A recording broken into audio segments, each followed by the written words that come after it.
Hello, everyone, and welcome to this edition of the Baby Boomer Report. Let me start it this way. Mickeymose. Just a little tease. See, I can do this without having paying the royalty fee, correct? Because Cubby O'Brien's with us today, and I am so excited.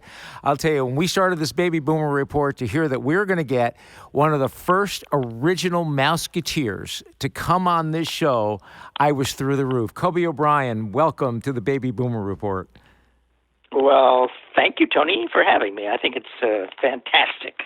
It's amazing. There's so much to talk about here, and if I can just take me back to that time when you auditioned for the Mickey Mouse Club. First time this is going to air, you're with the likes of Annette Funicello, with Walt Disney himself. Give us and all the listeners kind of an overview of what that was like for you. Well, my parents moved out to California in 1945. My dad was a big band drummer in New York, and he got an offer from a band that was located in Los Angeles, California.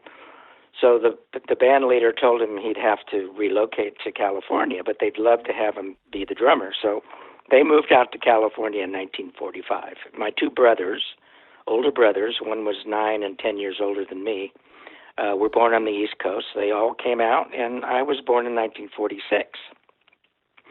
So by the time I was about 5, I was beating on everything in the house because my brother was playing drums. My other brother played trumpet. My dad was a drummer, so he decided to give me drum lessons. And I started taking drum lessons from my dad when I was about 5. And I'd have a half-hour drum lesson every day. And it was fun hanging out with my dad, playing drums, and we'd turn on the stereo and Count Basie Band would be playing, and I'd play along to those records. And so by the time I was 7 or 8, I was pretty good. And they put me in this little Dixieland band. Then we used to do shows around Los Angeles, benefit shows, all kid band. You know, most of them were in their 13 or 14, but I was about 7. And I was playing double bass drums and drum solos. And one of the shows that we did, there happened to be a couple of producers from Disney Studios there, and after the show, they found my dad and said they were auditioning kids for this new ABC Disney show called the Mickey Mouse Club, and would we want to come down and audition? So I did. They packed up the drums, went down to Disney Studios in this big, huge sound stage, set up my drums, and I played a drum solo, and everybody really liked it. I left. About a week later, they called me back to audition again, and Jimmy Dodd jumped up from behind the table, and Jimmy was going to be the head Mouseketeer. And he asked me if I could sing, and I said, no, not really. And he said, well, sing Happy Birthday. We just want to see if you can carry a tune. So I sang Happy Birthday. And then he said, do you tap dance? And I said, no, not really. I mean, I've never taken tap dance lessons. And so they put me together with Karen, little Karen. Mm-hmm. They put the two of us together, and they thought we looked so cute. And that's how I got the job. So not because I could play drums, but because we looked cute.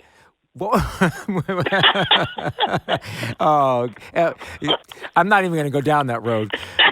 But so you become this megastar on a show that was just starting. What was the experience like? I mean, when you think about the whether it's little Karen or you or obviously Annette Funicello, there had to be an amazing experience. It was an amazing experience, but it was an experience that none of us really knew how iconic this show was going to be and how much Disney history was going to be, behind it nowadays. And, I've done some Disney cruises in the last couple of years, and it's just amazing to me the people that come up and say that they grew up with the show, and it means a lot to a lot of people if they watch the show. But as far as at the studio, we were just a bunch of kids having a lot of fun. We weren't the Britney Spears and all that slick kind of gang. Mm-hmm. We were just kids that could sing and dance a little, and they tell us what to do and show us what to do, and we did it. Was Walt Disney part of this? Did he spend time with you? Did he interact with you all? Absolutely. He was on the set a lot. And if we had like a birthday or somebody's birthday, he'd come on the set with a big sheet cake with a Mickey on it, and we'd have a little party. And I used to go watch him do his lead-ins to Wonderful World of Disney on the other stage, and it was amazing, the 9-year-old kid standing 15 feet away from Walt Disney. It was just unbelievable. I'm curious, as you outgrew the show, obviously, what memorabilia did you take for yourself? Well, actually, if we lost our ears, we got fined $50. No way. And in 1955, $50 was quite a bit of money. You know? So we had to make sure we didn't lose our Mouseketeer ears. That's very funny. So I'm assuming you still have your the original Mouseketeer ears. No, I don't, as a matter of fact. Well, you better pay the $50 to somebody. Well, they're in the Disney archives. Oh, are they? Annette and I have our Mouseketeer uniforms are in the Disney Museum archives. So wow. Those two uniforms are there. Well, what a springboard for a career, because soon after that, tell us how the Lawrence Welk Show came about. Well, right after the Mickey Mouse Club, we took 2 tours down to Australia in 1959 and 1960 for the Mickey Mouse Club. And it was a huge tour. And the Mickey Mouse Club in Australia was the first. They were just getting television down there, and the first thing that came on in the afternoon at 5 o'clock, the first thing that aired was the Mickey Mouse Club.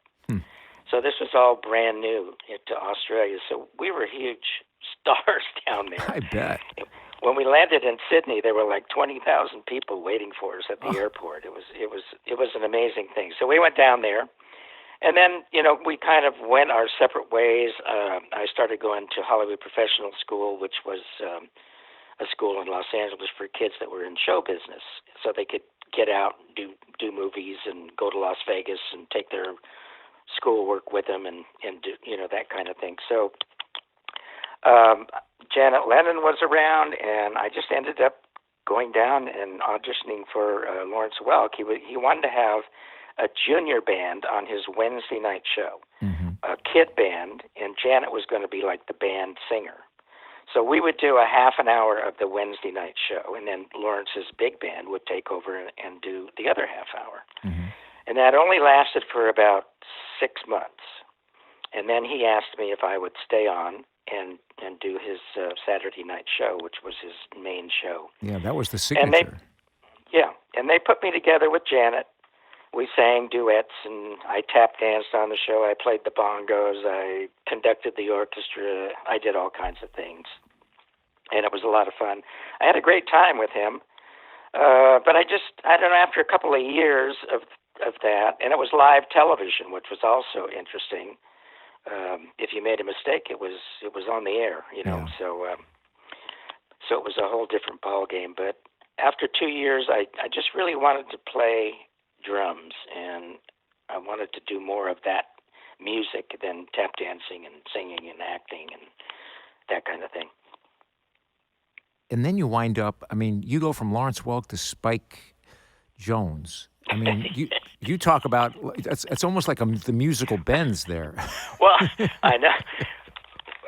Well, he was auditioning to put his band back together again, and he had taken some time off. He had emphysema really bad, and they knew that he was probably going to pass away in the next few years. And he wanted to put his band back together, and his wife, Helen Greco, was a singer. So they auditioned, and I got the job as the drummer. And he featured me. I played drum solos, and there was a group called the Goofers, which was already a Las Vegas lounge group. And he got them to join the band. The trombone player would swing on a trapeze and play the trombone, and they were a show band, and it was a lot of fun being with him. He taught me a lot about show business stuff. It was a great band. Yeah. All the players were top-notch players, and we did a lot of lounges. I was in Vegas when I was 16 years old at the Showboat Hotel with Spike Jones. That was my first time there. What a way to grow up in the industry. And then, from there, this career of yours just was remarkable. And I mean, we're going to get into all of this, whether it's Anne Margaret or the Carol Burnett Show or Bernadette Peters, but I'm really, really curious about how you became the drummer for the Carpenters when Karen Carpenter herself was the drummer. Well, that's a Carol Burnett story because I ended up doing the Carol Burnett Show. I was working with Anne Margaret, actually, and Anne Margaret signed. I did her very first act. She was 23 years old. We were going to Harrah's in Lake Tahoe, and I helped put that act together for her. And then I went to Tahoe with her and traveled around with her for about a year or so. But she signed to do 4 television specials for NBC. And they had already contracted the orchestra. And Shelly Manne was going to be the drummer in that orchestra. He was a very well-known jazz player in Los Angeles, had his own nightclub, and he was a great player.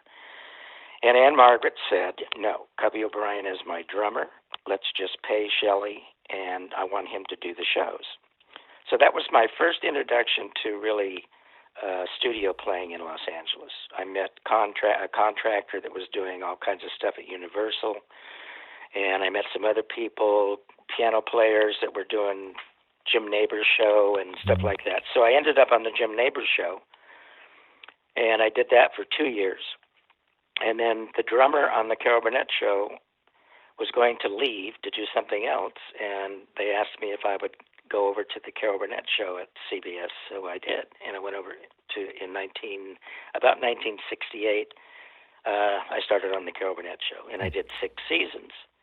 But the Carpenters were the last guests on one of our seasons, and their manager asked me if I'd be interested in doing a summer tour with them because they wanted to get Karen away from the drums and out front.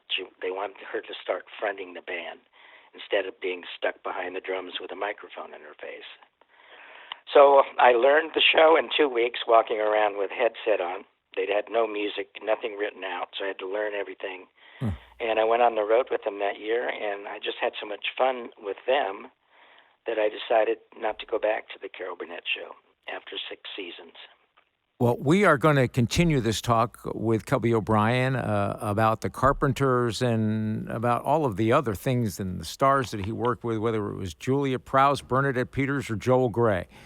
We can just go down the list. And it also continues on to Broadway. So we have a lot to talk to Cubby about. Stay tuned. You're listening to the Baby Boomer Report.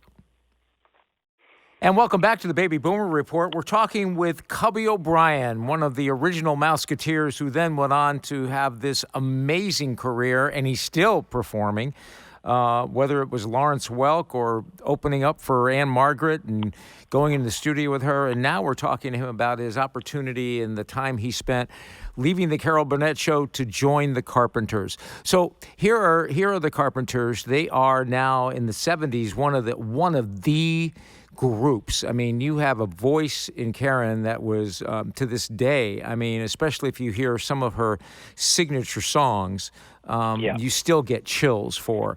And you wind up with them for, how long? Almost, 11, 12 years or longer? Well, it was from 72 until 83 when Karen passed away in 83. Right. When I first joined them, they'd already had Close to You and We've Only Just Begun.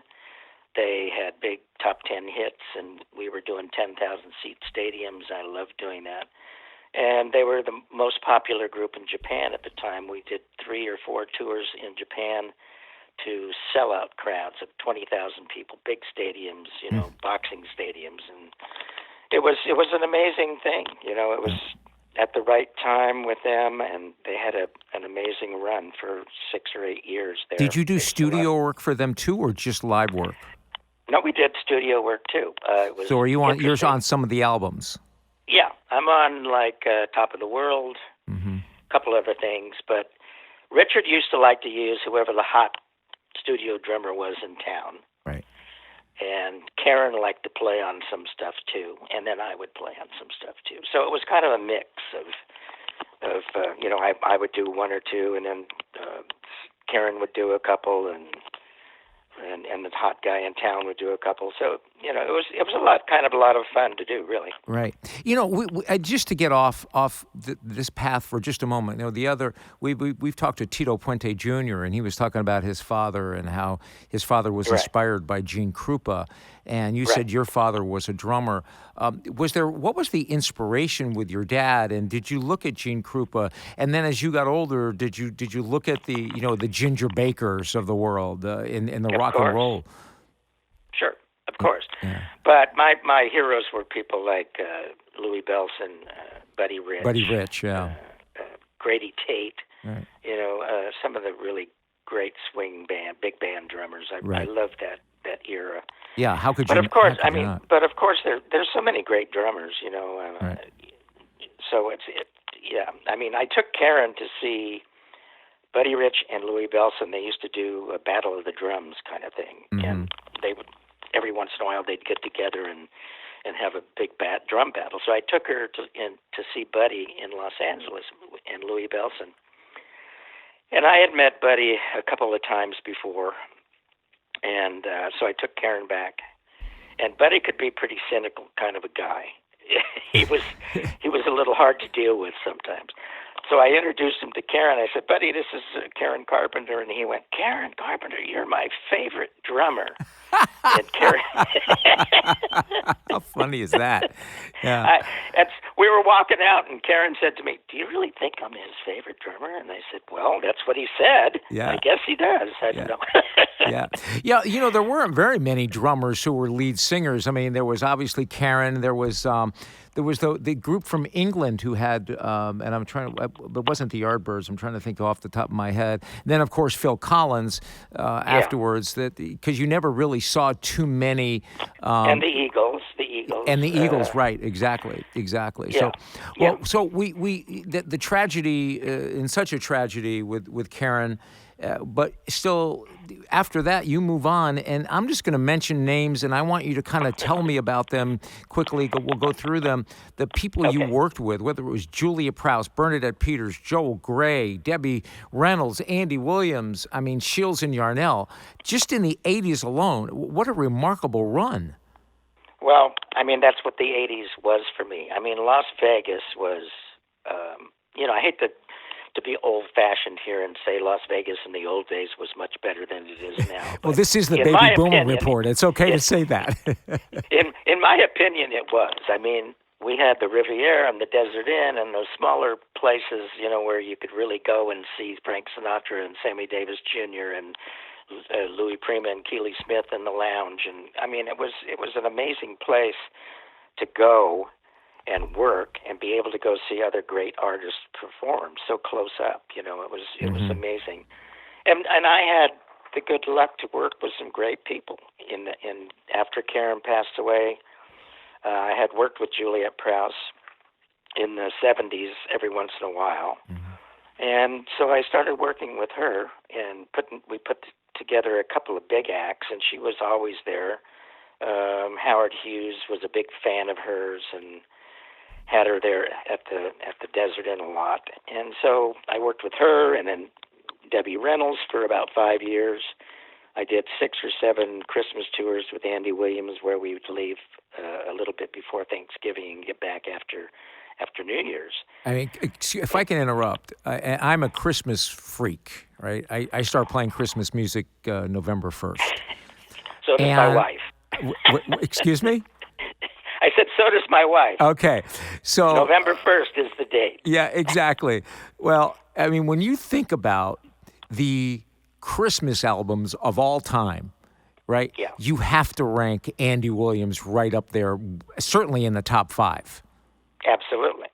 Right up there with the Carpenters' Christmas album. Exactly. And we'll go back even further to the Gene Autry Christmas album. Exactly. Just those albums are timeless when it comes to Christmas music. That must have been such a treat for you to work on something like that.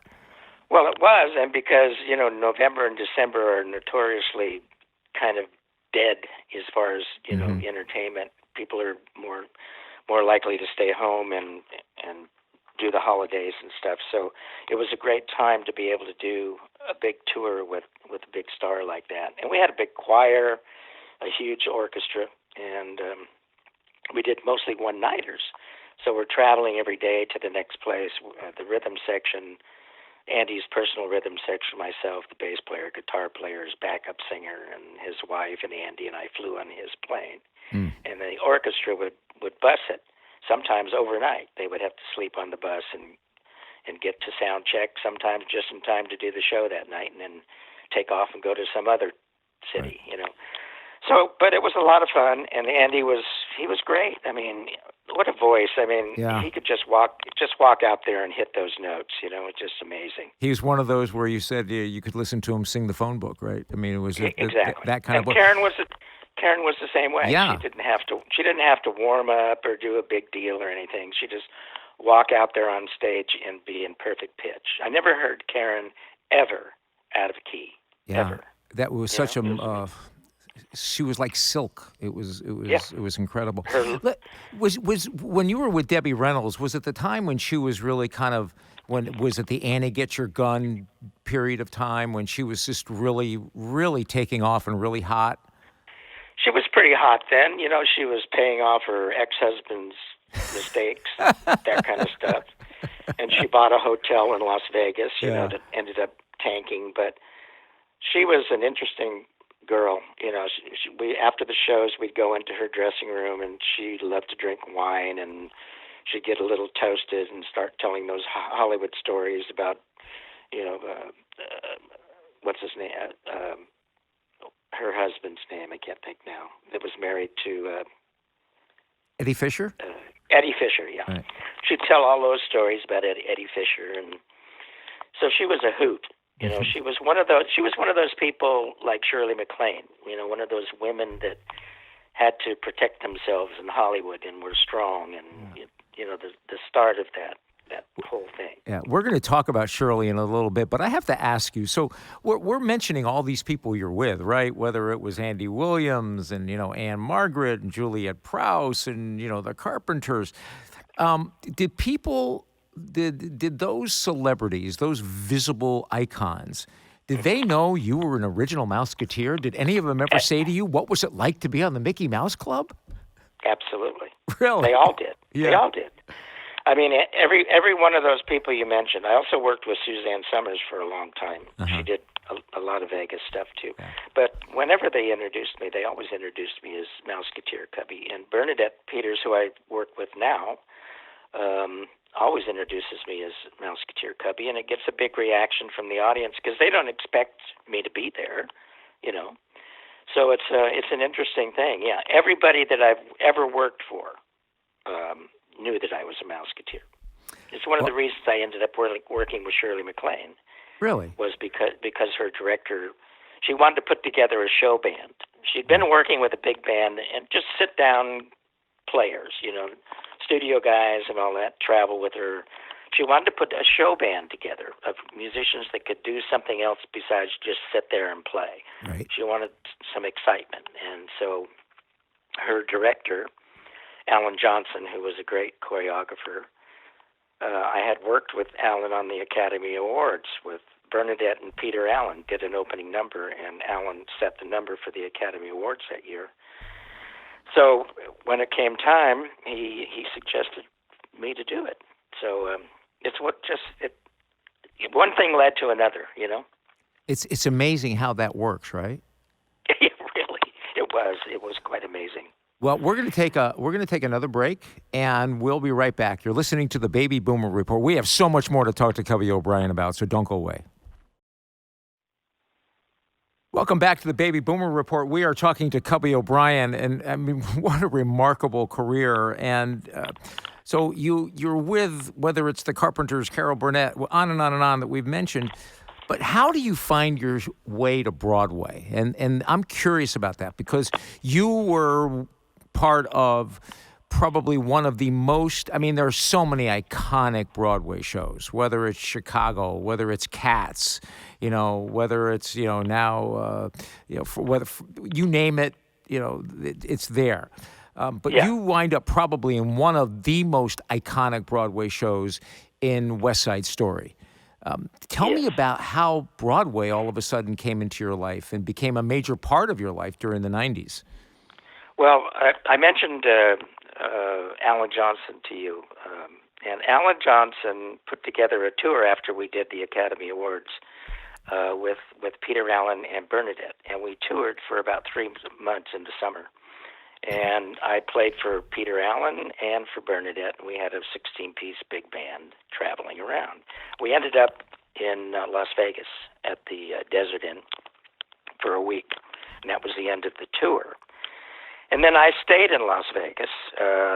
I had met the manager for Siegfried and Roy, who happened to be a big Mouseketeer fan, and he saw me with Bernadette, and he got in touch with me and said, would you like to help put Siegfried and Roy's act together? They're going to go to Tokyo, a big tent thing in Tokyo for 6 months. Mm-hmm. So I stayed in Vegas and did this and got it together and went to Tokyo with them for a month to get the show open.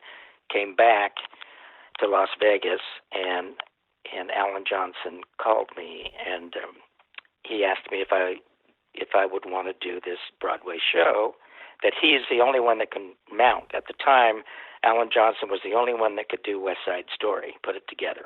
Right. So I said, yeah, I'd love to do that. So I did a tour of West Side Story for 2.5 years all over the United States. We went to Japan, Canada, and what a great show to play. Oh, my goodness. I had the show memorized, and it was a fantastic show. You know? When you're a jet all the way from your first cigarette to the last dying day. It was funny because there were no stars in the show, really. They were a great cast, but nobody knew any of these people, really. And we went to Boston, and the show got a great review, and at the end of the review, the guy said, there are no stars in the show. The biggest star in the show is in the pit, ex-Mouseketeer Cubby O'Brien. How funny is that? That's it was very funny. Yeah. But that kind of started my Broadway career. Yeah, because you find your way to another Disney presentation, right? Beauty and the Beast? Yeah. I went back to Dallas, where I was living at the time. And Beauty and the Beast came into town at Fair Park, which is where all the Broadway shows go in. And I happened to know the conductor, so he invited me down to see the show, and I went and saw the show. And I sat in the pit and watched the drummer do the show. And then the drummer said, what are you doing? Because I'm going to be leaving the show. I'm going to do something else. Would you be interested in taking over for me? And I said, well, yeah, why not? So I learned the show while they were there. In a week, and I played the last 2 nights of the show, and then I went on tour with them. Wow! So and from Beauty and the Beast, Annie Get Your Gun, the producers must have been a hoot. Oh my goodness! It was. I mean, first of all, Bernadette asked me to do Annie Get Your Gun with her conductor Marvin Laird. Marvin and I have worked together for so many years, on all different kinds of things. Juliet Prowse, he conducted that. We did a couple of TV shows with Liza and Goldie Hawn. And so Marvin conducts for Bernadette, and we've worked together now for the last 40 years. But when Bernadette asked me to do Annie Get Your Gun, I went into New York, and we did that show for 2 years. And then all of a sudden I got a call from the contractor that did Beauty and the Beast on the road, and he said, would you be interested in doing the producers? And I went, what's that? Because I had no idea what was going on with this show. And so I asked Marvin in the dressing room, I said, have you heard about the producers? I got a call to maybe work on the producers. And he said, oh, my God, you've got to do it. He said, it's going to be the biggest hit in Broadway. Yeah. And he said, it's Mel Brooks. So I said, Mel Brooks. I said, oh, it's from the movie then. And so I finally figured out what it was. And so I left Annie Get Your Gun and went and did that for 2 years, and what a hoot it was. The rehearsals, I mean, Mel was there every day, Nathan Lane, Matthew Broderick. I mean, it was a crack up every day, What was Mel Brooks like?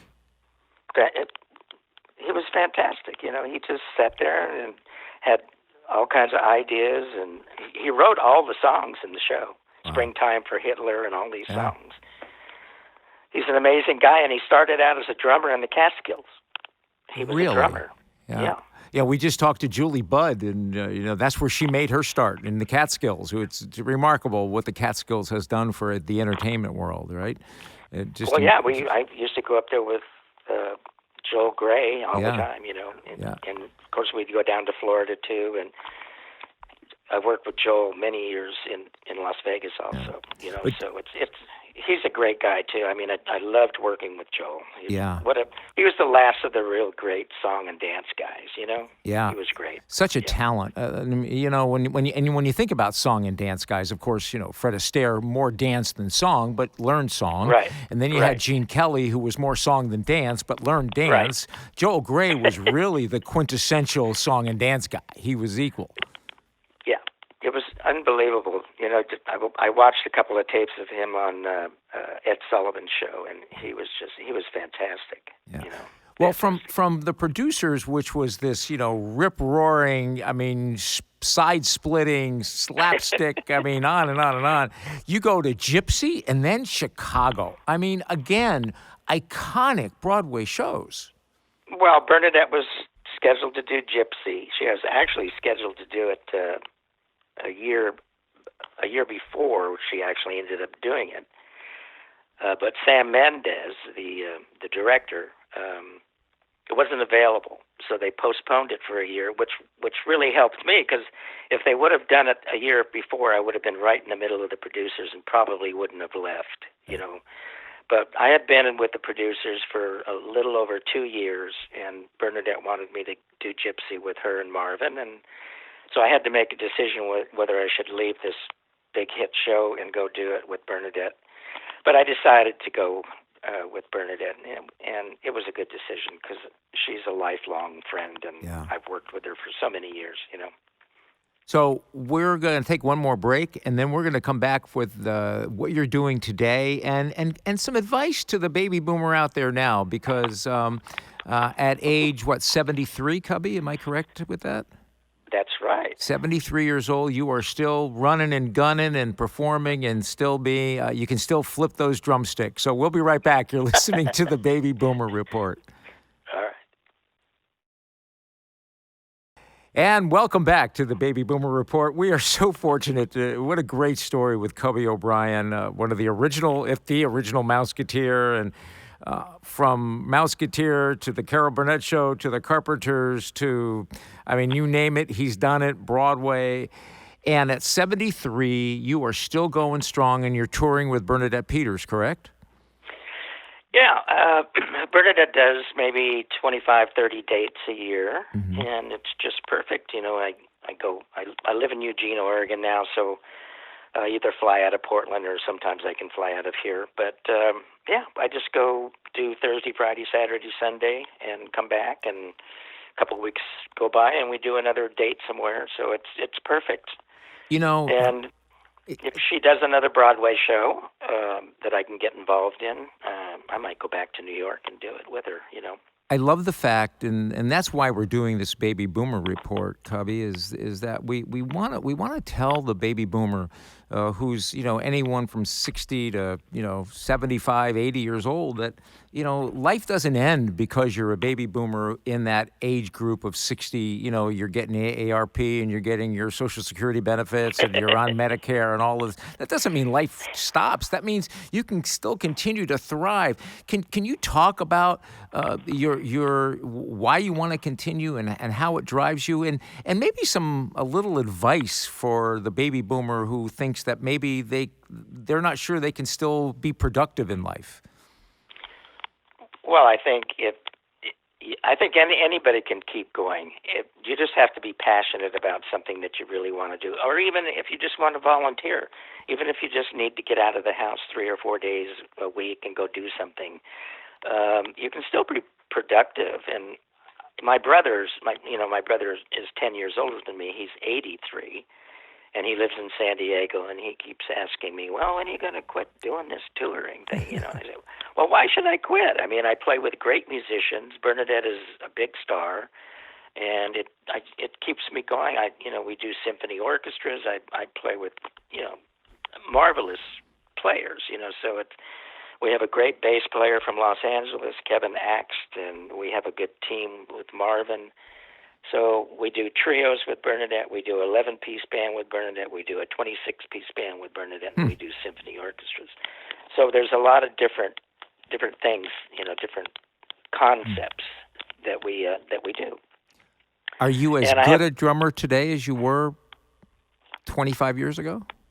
Probably not. I mean, I look at some of the stuff I did with the Carpenters and, the technique and stuff that I had in those days. I mean, it's like being an athlete after. But, I go down to the Guitar Center here and I play for an hour and a half, drum solos and stuff. So, if I was challenged I'm working with Bernadette, I do a certain kind of show with her. So I don't have to show as much technique as I had to do in the past. But right. And if I was challenged, I think I could do it. Sure. I think that what we're finding more and more in the people we're interviewing and talking with, especially in the space now that's, that age group of 68 to 75, there's a certain type of peace that goes with still being active, right?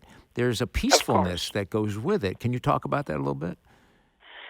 Well, even in between Bernadette dates, sometimes I think, what it gives me is something to shoot for, that we're going to go to Canada in a week, or we're going to go to Australia, or we're going to, whatever it is, it gives me something to look forward to, something to keep my chops up for. So, yeah, I mean, I think if you just sit around the house and you don't have anything to do or any direction at all, is when you start feeling old, Yeah. I keep active, I exercise, I walk 3 or 4 miles a day down by the river and do things to keep active. It's so great to hear, and we hope that some of the baby boomers listening can kind of that aren't doing that maybe can start doing that. So a couple more things. One, sure. With this, because people ask me all the time, like, what is your greatest moment in your career, and I draw a blank because I was very fortunate to have a lot of great moments, but I feel compelled to ask you: is there 1, 2, 3 signature moments in your career that you still sort of close your eyes and reflect on and go, wow, I'm so blessed and I'm so fortunate. I can't even believe I was part of that. Well, one would be Carnegie Hall with Bernadette. We did a night for Stephen Sondheim, and it was an amazing evening there.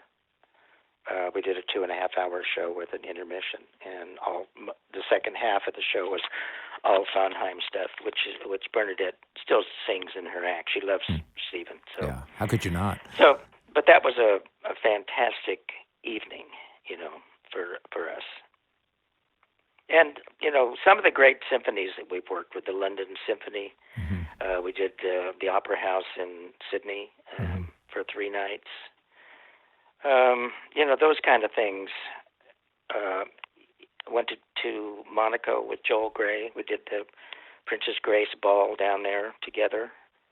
I've been there several times. The Carpenters did it also. I met Ringo down there. When I was with Shirley MacLaine, we did the Grace Kelly Ball down there with her, and I was packing up my drums, and somebody tapped me on the back, and I turned around, and it was Ringo. Oh. And he said, "Oh, you sounded great, mate. It was good to see you." And you turn around and go, "And who are you again?" Yeah, who are you?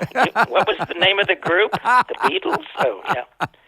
Is there someone you haven't worked with that you wish you had? Well, for a long time, I wanted to work with Bette Midler. I thought she would be a hoot to work with, Of course, there's always people you want to work with, But then I did TV shows with Sammy Davis, Lena Horne. I played with some great musicians, Ray Brown, great bass players in Los Angeles. And so, I mean, there's always somebody you're going to miss that you wish you could work with, So I want to ask you, do you ever go to YouTube, or do you ever go into the archives and watch those old Mickey Mouse Club shows? Well, I have several of them, I have a whole library of this stuff if I wanted to look at it every day. But it's sometimes you asked about if I could still play the way I played back 30 years ago. Yeah. Sometimes I look at stuff, and I did a number on the Carol Burnett show. One season she had a show with no guests, and it was just people on the show like Tim and Harvey. Right. And she asked me to do a dance number with the dancers and a drum number, and I said, "Wow, okay, yeah, sure, I'll do that." And I look at it now and I go, "How the hell did I ever do that?" I mean, we only had Monday, Tuesday, Wednesday to rehearse. Yeah. And then Thursday was pre-record. Friday we did 2 show tapings, and I said, how did I ever get that together in 3 days? Yeah, it's remarkable, right? Remarkable. Yeah. Well, I can't tell you. I have been so looking forward to speaking with you, and I am so honored to spend time with you. I have a great respect for what you've accomplished and how you started and how you've maintained your career over these years. And we are just absolutely so thrilled to have you on the Baby Boomer Report. And if people want to learn more about you touring with Bernadette Peters, where can they find out? CubbyO'Brien.com. Okay. And they can also go on Bernadette Peters' website to find out where she is and what she's doing. And what about your Facebook page as well? Yeah. The Cubby O'Brien Facebook page, and we have CubbyO'Brien.com.